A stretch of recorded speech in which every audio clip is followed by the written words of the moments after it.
právě duben 2014 a já vás vítám na dalším Racing dnu. Ahoj!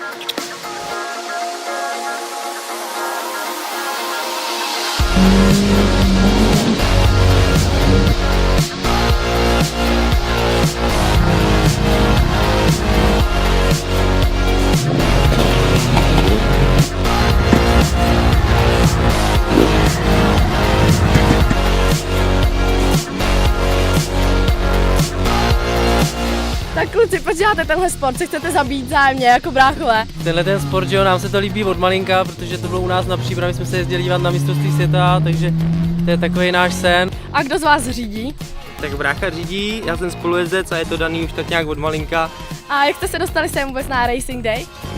Tak díky tomu, že spolupracujeme s firmou ACI, tak jsme se sem dostali a můžeme právě sdílet tu radost tady s klientama ACI a můžou nás vidět tady v plný režii, v plný akci. A jaký máte největší úspěchy? Tak vlastně jsme trojnásobní mistři republiky a vlastně největší asi úspěch bylo, když jsme byli na bedně na mistrovství světa v Belgii. A nějaký úrazy máte? Tak úrazy jsou, no, takový kuriózní třeba Torze Varlete. To znamená to, že jsem si to opravdu jako pěkně tady přimáčil o to madlo a musel jsem si poležet na urologii.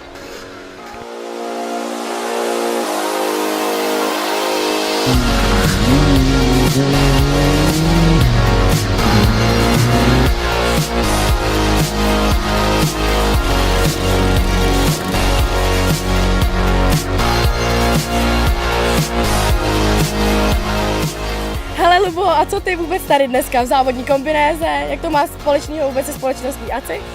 Takže společnost ACI se zabývá autodílama. Já jako jeden ze spolumajitelů firmy jsem dlouhý léta závodil. Žezlo závodnický jsem získal od táty, takže to bylo v rodině. No a tady samozřejmě funguji jako instruktor.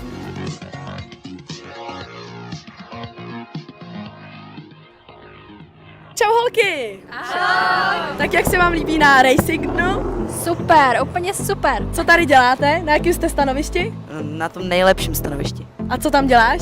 Na sidecarách oblikám a vyslíkám. A co chlapi, jak se ti tady líbějí? Chlapi jsou super. Lítají na vás hodně? Ani ne. Obtěžují vás? Jak který? A motorky? Někdo jezdí na motorkách? Taky se nechám ráda svést. Máš ráda adrenalin? Jo, čím rychlejší, tím lepší.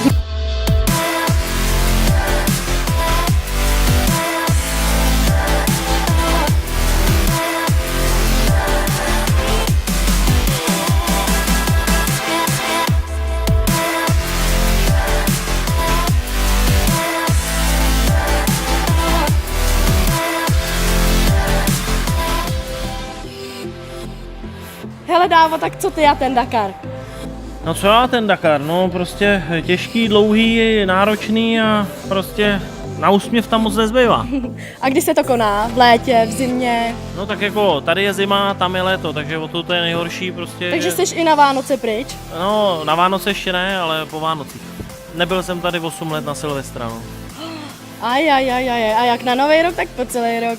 A co máš vůbec na sobě takhle na motorce? No tak samozřejmě na hvězdu, na Alpine Stars a prostě to funguje a to je to nejlepší, co je na té země kouli tady, no. Ničím jiným nejedu a jako hlavně boty a prostě to je kvalita. Takže to vydrží všechno. Samozřejmě, hlavně moje kotníky.